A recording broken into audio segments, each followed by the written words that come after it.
The first pack that I'm going to show you today is called the Tangy Tuesday Puzzle Pack 1. Now this is a pack that came out in the 2016-2017 school year. However, these packs continue to be updated each year, so you will see the same 5 types of puzzles with new content, new skills, and new information within the different puzzles every year that they get updated. Like I said in the last video, we are going to be looking at a 3rd grade puzzle pack, so we're going to be using some different 3rd grade skills. Throughout this puzzle pack, you're going to see 5 different types of puzzles each time, and they are Digicross. These are the names of those puzzles. We've got Snake, Numtanga, Kakuma, and finally Equato. And if you've heard some of those names before, there's a chance that you're probably familiar with the Greg Tang online games, where Numtanga, Kakuma, and Equato are all digital versions as well as these puzzle formats as well. Now, as we work through these puzzles, we are going to see that in this first puzzle pack, or puzzle pack 1, there's more of an emphasis on procedural skills. So I want to talk about what that means compared to conceptual skills, where procedural skills are some of those fluency skills that we expect to maybe be a little bit more automatic. So for instance, if we were looking at the problem 13 plus 18, using a procedural understanding and some of our traditional methods, we'd usually line those two numbers up. We'd start in our ones place and add 3 plus 8, which makes 11. So we put 1 down, and we would either carry or what we call regroup over, and now we have 3 tens to add together to make 31.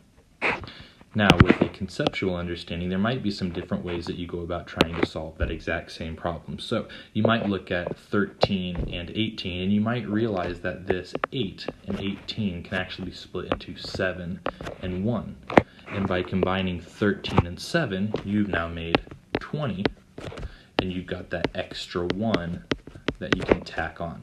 This is using more of a conceptual understanding of 13 plus 18, in which you are trying to make the nearest 10, or in this case, make a 20, and add on the extra pieces. So, like I said, this puzzle pack is going to use more of what we consider to be procedural skills. However, there are many opportunities for students to use conceptual skills as well. So let's move on to the first puzzle. The first puzzle you're going to see in these packs is called Digicross, and this is essentially just the math version of a word search puzzle. A crossword puzzle. So we're going to go ahead and look at 3 problems in this one, number 3 and number 6 going across and number 6 going down, just to get an idea of how we would complete these puzzles.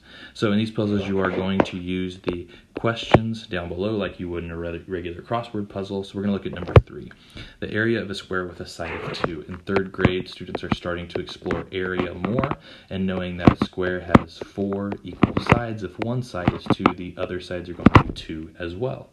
And students start to learn about the area formula. Length times width equals the area. So in this case, we would take 2 times 2, which gives us an answer of 4.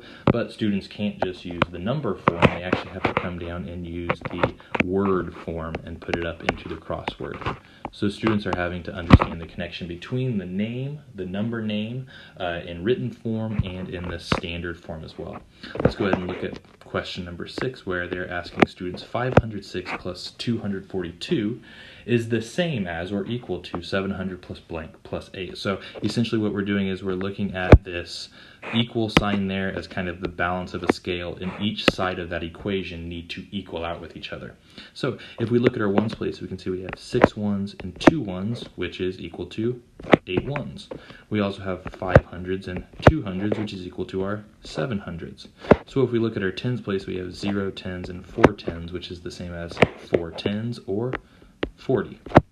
And students have to go and find the answer from up above and input it into their puzzle. So you can see that students are working with all different types of skills as they work through this Digicross puzzle. They have to rely on more than just simple addition and subtraction. They're using skills like area, and even possibly using skills like fractions, which are explored even more in 3rd grade.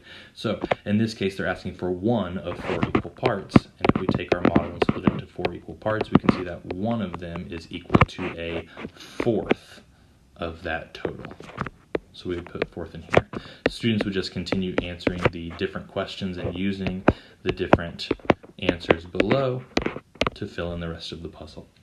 We'll move on to our next puzzle called Snake. Snake puzzles are one of those puzzles where really students are just getting a lot of practice with different types of fluency and different types of usually addition and subtraction, but other types of skills are introduced in these puzzles as well. Things like division, multiplication, and even using fractions with all of these different operations as well. Essentially what students are doing is they're just working sequentially. They're going to take these two boxes to then provide the answer for the next space. So if we look at 46 minus 27, that gives us the answer 19.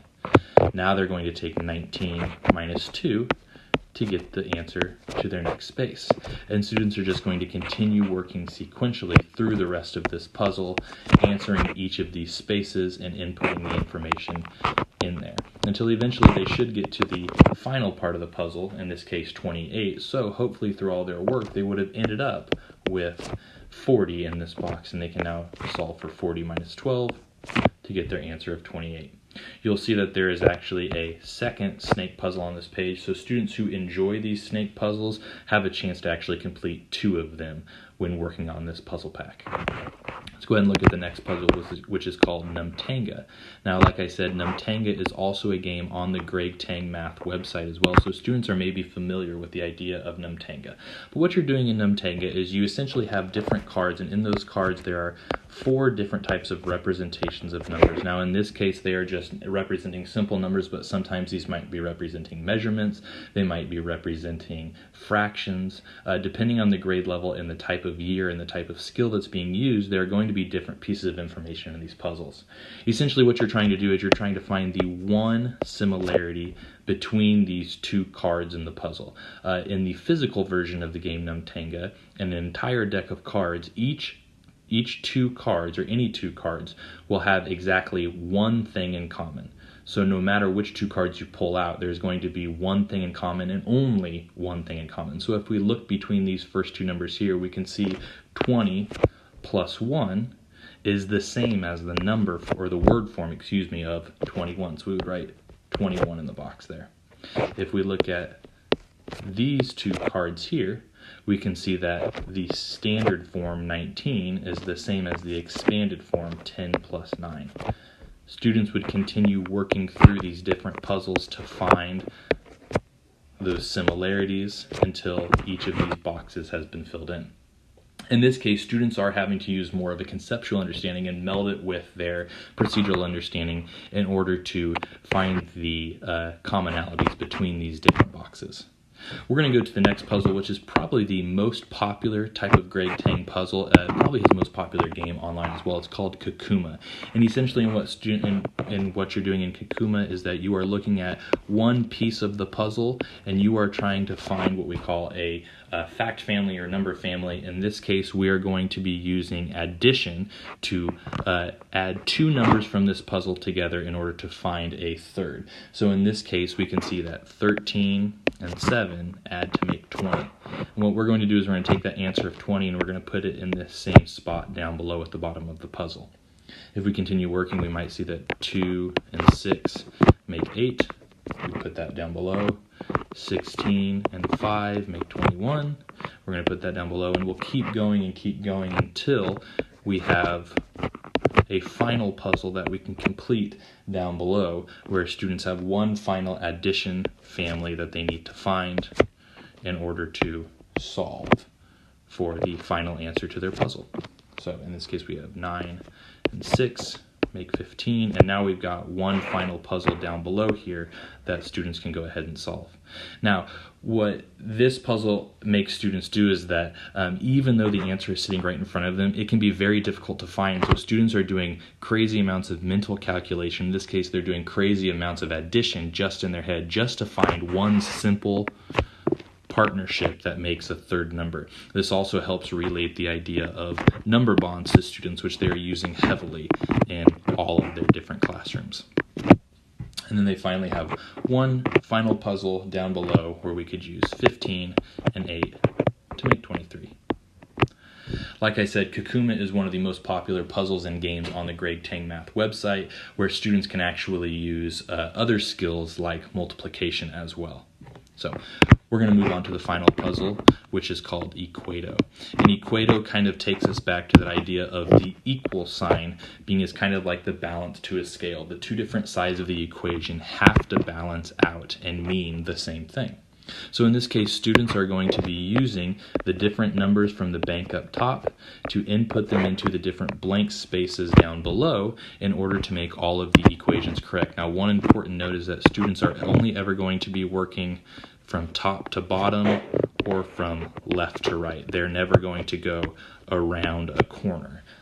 So that's one way to make sure that things are still working out within this puzzle as well. So we'll go ahead and look at some of these Equato puzzles here. Now, one place that we might want to start is to look at this second column here. And we can see that we have 8 minus 4 plus something else makes 7. Well, there's only one number that could actually go into this space here to make that true. So if we think 8 minus 4 is 4, it takes 3 more to make 7. So we can input that in there. And now we can check our answer by looking at this column. 5 plus 3 is 8, minus 6 more gives us 2. And so students will continue working to input information into these puzzles as they go in order to eventually use each of those numbers just once in order to get their final answers to these puzzles. So this is Equato, where again students are having to use all sorts of mental math, and it doesn't necessarily have to be mental, they can work it out on the page if they need, but they're using all sorts of math skills and using lots of computations in order to get to the final answer in these different puzzles. So that was Tangy Tuesday Pack 1. Like I said, this pack is more focused on some of those procedural skills rather than conceptual skills, and it just gives students kind of a fun, hassle-free, stress-free way to continue practicing some of these skills at home.